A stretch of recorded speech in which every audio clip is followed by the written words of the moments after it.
Hey, this is Sam Black, and this week I'm going to be playing some Standard with the Red-White Tokens deck that I played in the Magic Online Championship Series playoff this weekend, and also the Star City Classic.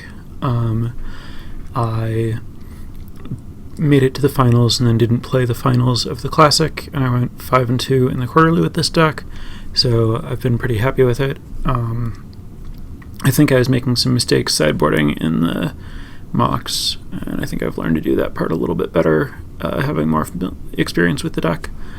I think that I was not sideboarding out Reckless Bushwhacker and Servo Exhibition enough, but I'm kind of getting ahead of myself. So let's go over the deck. Basically, this is a very straightforward, very aggressive deck. It's about as aggressive as the standard format gets. I have 12 1-drops, 4 Thraben Inspector, 4 Toolcraft Exemplar, 4 Inventor's Apprentice.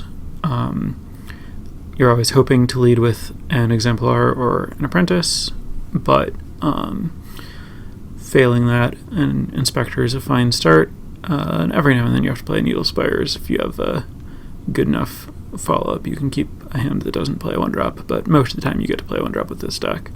So you're looking to play an Inventor's Apprentice or a Toolcraft Exemplar, which means that you really want to have an artifact on turn 2 so that you can start attacking for a lot of damage. Fortunately, this deck has 16 plays that you can make on turn 2 that will give you an artifact. 4 Thraben Inspector, 4 Servo Exhibition, 4 Scrap Heap Scrounger, and 4 Smuggler's Copters. So it's extremely likely that you'll get to attack for 2 or 3 damage with your 1-drop. And if that doesn't work, sometimes you'll keep a hand that maybe just plays a Toolcraft Exemplar and then an Inventor's Apprentice, and then maybe on turn 3 plays a Pia, and that gives you your artifact on turn 3, which is usually still early enough that you'll be able to have a good aggressive start there. So 19 total sources of artifact in the deck. So you're usually playing a 1 or 2 power 1-drop on turn 2, and then on turn 3 you're putting 2 or 3 power worth of creatures into play most of the time. And then on turn 3 you're usually putting another 3 power worth of creatures into play somehow. And then aside from that, you have Reckless Bushwhacker and Gideon as ways to pump up your team, which works well with the going wide that the Servo Exhibition and PNLR are doing.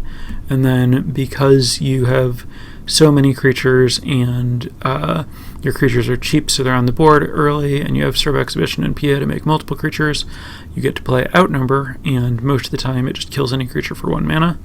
A lot has been written about how Grasp of Darkness is the best removal spell in the format. Outnumber is much, much better than Grasp of Darkness. Sometimes it can kill larger creatures, and it only costs a single mana. A huge part of the draw of this deck is getting to play Outnumber. It's just such a massive tempo swing in this format to be able to kill a 3 to 5 mana creature for 1 mana, especially when you're already ahead on board. So the concession to be able to play Outnumber basically is playing Servo Exhibition over something like Veteran Motorist, but the advantage of playing Servo Exhibition over Veteran Motorist, outside of enabling Outnumber, is that it means that your Toolcraft Exemplars and Inventor's Apprentices have an artifact in play more often, which means that you can comfortably play Inventor's Apprentice and just count on it being a 2-3.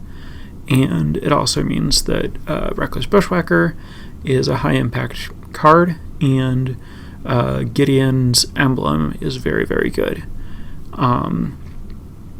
So basically, you're sacrificing a tiny bit of late game power and playing a 2-drop that's weaker on its own to enable more synergies and faster starts with the goal of trying to get under everyone else in the format. Also, having only 4 cards that cost more than 3 mana means that the Inspiring Vantages and Concealed Courtyards are very unlikely to hurt you in this deck. which is good. It's good to design a deck to take advantage of the mana that's available in the format. Also, Scrapheap Scrounger has been very, very impressive in this build. It's bad when you're on the defensive, but because this deck's curve is so low, you're basically always the aggressor against everyone, so its drawback isn't very significant. And you have so many creatures in the deck that it's extremely likely that there will be one in the graveyard very quickly. And you're not taxing your graveyard in any other way. You have no other creatures that no other cards that are trying to use your graveyard, no other creatures that you don't want to exile, like Haunted Dead. So it's very easy to return Scrapheap Scrounger as often as you need to. And obviously you can only do that if you have Concealed Courtyard, or Aether Hub lets you do it once. Aether Hub is an interesting card in this deck. You do have a lot of cards that don't cost colorless mana, but you also have all of your cards that cost more than 1 mana cost colorless mana. So I've generally found that it hasn't been a problem that I can only use my Aether Hub for colored mana once.